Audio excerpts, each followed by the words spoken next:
السلام علیکم ورحمۃ اللہ وبرکاتہ۔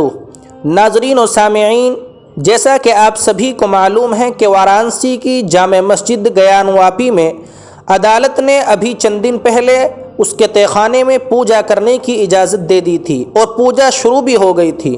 اسی کو لے کر آج بعد نماز جمعہ ایک بڑی خبر نکل کر سامنے آ رہی ہے۔ جی ہاں ناظرین، اس خبر کا سبھی کو انتظار تھا اور سبھی کی نظریں اس خبر پر جھکی ہوئی تھی۔ یہ خبر آپ کے گوشے گزار کی جا رہی ہے۔ جمعیت علماء ہند کے مرکزی دفتر دہلی میں جامع مسجد گیان واپی سے متعلق ملی جماعتوں کی مشترکہ پریس کانفرنس جاری تھی۔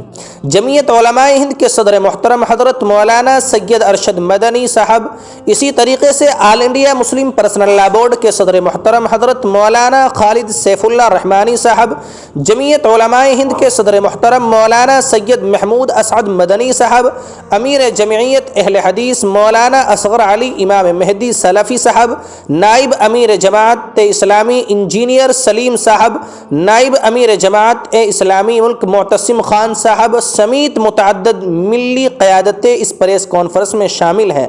ہمارے اکابر یہ مشاورتی مجلس میں بیٹھے ہوئے ہیں۔ دیکھتے ہیں کہ شام تک اس مجلس کا کیا خلاصہ نکل کر کے سامنے آتا ہے۔ یہ خبر جامع مسجد گیان واپی کے تعلق سے بڑی اہمیت کی حامل ہے، کیونکہ تمام باشندگان ہند کی نظریں اپنے قائدین اور تمام ملی تنظیموں کے رہنماؤں پر ٹکی ہوئی تھی کہ اس سلسلے میں یہ کیا فیصلہ لیتے ہیں۔ بہرحال یہ خبر نکل کر کے سامنے آ رہی ہے۔ آپ اس خبر کو زیادہ سے زیادہ شیئر کریں اور اللہ سے دعا کریں کہ اللہ ہمارے مساجد کی مکاتب کی حفاظت فرمائے۔ آپ اس خبر کو سن رہے تھے بزم تھانوی یوٹیوب چینل کے تاریخی پلیٹ فارم پر۔